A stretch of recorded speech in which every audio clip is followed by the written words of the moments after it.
Tier 4 has a guy who was the 5th best tight end in fantasy last year, overall points. That was Evan Ingram. Dalton Schultz.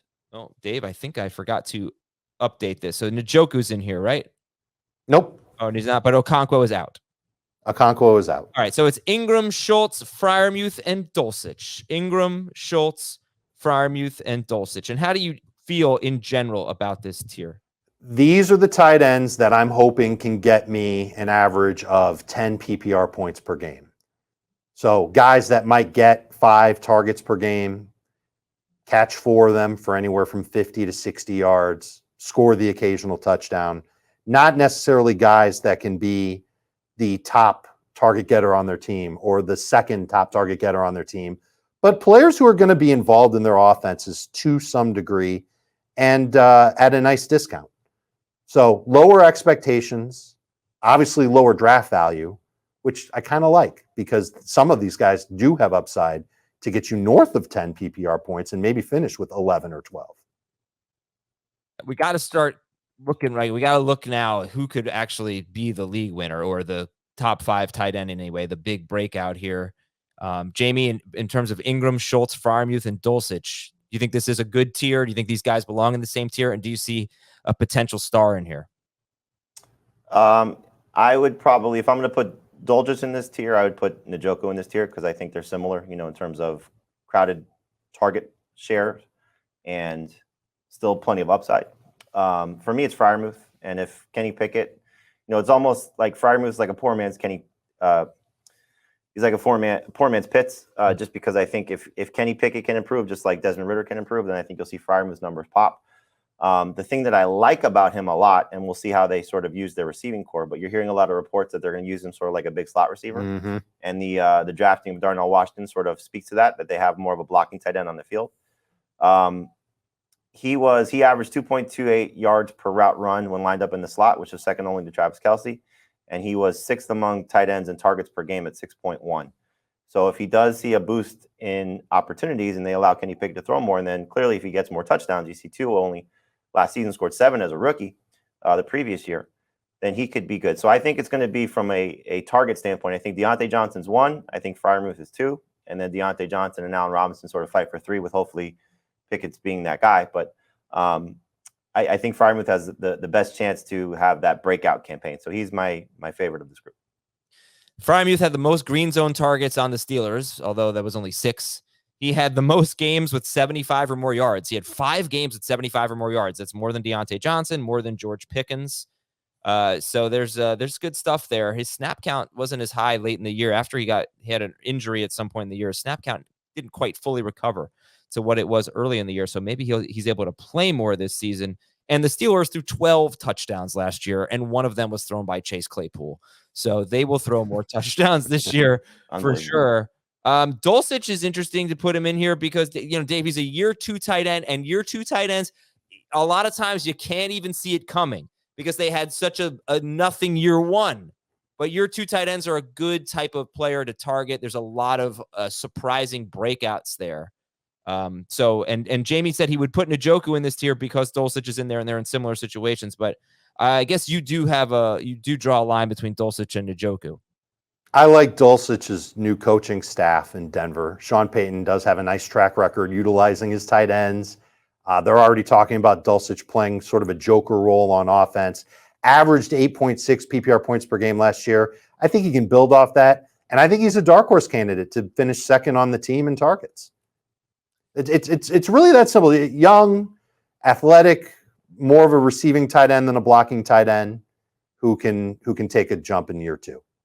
That's the bet with Dulcich. All right, if you take this tier 4 is Ingram, Schultz, Freiermuth, and Dulcich. Dave wants to get these guys in round 9 or later. If you take one of them as your starting tight end, do you feel like you should take another? Only if you get a good value on another tight end later. I don't think it's absolutely necessary. Okay. So no. All right, next group is the streamers and sleepers, and this is David Njoku. I think Heath has Njoku as like tight end 6 or something, so we're going to have to ask Dave why he's a little lower. Chigo Okonkwo, who was in a different tier before the Hopkins news. Dalton Kincaid and Juwan Johnson. Njoku, Okonkwo, Kincaid, and Johnson. And how do you view this tier, Dave? I think these are guys that you draft late. You'll use them as your tight end to begin the season. If they take off, you'll be loving life. If they don't take off, you'll say, no big deal. I took them with a late round pick. I'll go pick up another tight end off the waiver wire. You'll cast your rod into the tight end stream, and you'll go that route with the tight end position. How about you, Jamie? How do you feel about this group of Njoku, Okonkwo, Dalton Kincaid, and Juwan Johnson? Yeah, again, I don't think Njoku belongs in this group. With the other guys, I would probably add a few more into this group, specifically Tyler Higbee and Gerald Everett. I think they're in similar situations in terms of Higbee getting a chance to be the second player in terms of targets on the Rams, and we've seen him have some, quality productive years in this system with Sean McVay, and again, even last year, what his chances were. And then Everett, the hope would be very crowded receiving core there, clearly with the Chargers, but Kellen Moore's offenses have really leaned on their tight ends, and I think Gerald Everett, had some splash plays last year, had a chance, to hopefully get a better system and a better year from Justin Herbert. So we'll be inconsistent, but I think that's kind of what this group is. So I would put Gerald Everett in this group as well. So Njoku, okay. Well, actually, Dave, yeah, let's talk about Njoku because he is 6th in the rankings for Heath. He's 12th for you. He's 9th for Jamie. So you're just not really feeling it. Not feeling it. I think part of the reason why he had such a successful 2022 is because Jacoby Brissett was his quarterback for the first however many games of the year it was. Let's call it 9.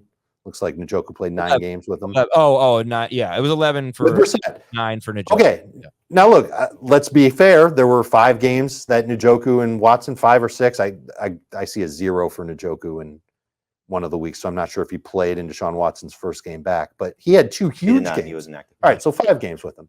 2 huge games with Watson. 14.2 PPR points, 18.7 PPR points.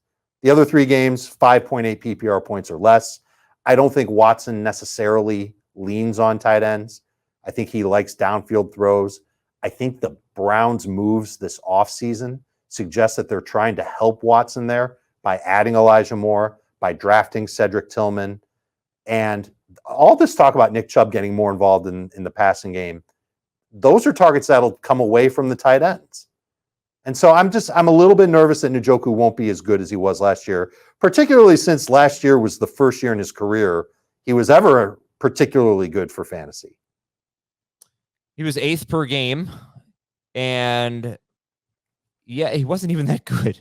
628 yards. He was 10 PPR points per game. It's hard to call a tight end bad when they're doing that. I didn't say it was bad. I just say he wasn't really that good, but he was on fire before he suffered a midseason injury. He had like a 5-week stretch where he was on pace for nearly 1,300 yards, weeks 3 through 8. He was on pace for 102 catches, 1,289 yards, and 3 touchdowns on 122 targets. And then he missed 2 games, and then he really wasn't the same after that. So yeah, Njoku, I could see, we talked in depth about him not long ago, but like I said, he did have a year. I said this on a previous show.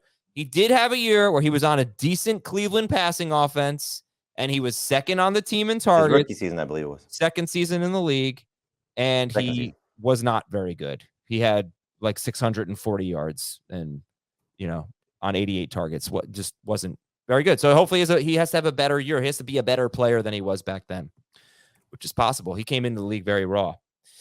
Okay, if you have this group, Njoku, Okonkwo, Kincaid, Juwan Johnson, for Jamie it would be a little bit different. There'd be no Njoku. There'd be Everett and Higbee in there. Just ride it out with one guy, or should you draft 2 tight ends? And considering the fact that every year we get some surprising top 5 tight end who was either undrafted or drafted really late, should we maybe think more about drafting 2 tight ends if we're going to go the late round strategy, like rounds 10 and 13? With these guys, yeah, absolutely you have to. I think it lends itself to take 2 swings, because you're obviously waiting for a late type of player. It's not a bad idea to take 2 of these guys, and see what happens. And so, yeah, why would you not, just see if you can hit with the idea of, okay, at this point, you probably have your running back core and your wide receiver core pretty well set. So you waited long enough see if you can take 2 and see what happens. Or just, depending on what point of the draft you are in, if you know there's going to be one of these 2 guys, one guy or 2 guys on the waiver wire that you like, you just kind of wait and see what happens early in the year. What's the argument against taking 2 tight ends no matter who you take first? Like, let's say you're Heath and you love David Njoku and you think that he's going to have an even better year with Deshaun Watson than what he had last year, and you can get him for a song in round 10. Even if you take Travis Kelce in round 1, don't think of it as taking, well, I'm only starting 1 tight end. Think of it more as, I'm going to try and get a sleeper or a breakout, especially at a position in tight end that's hard to fill. Yeah.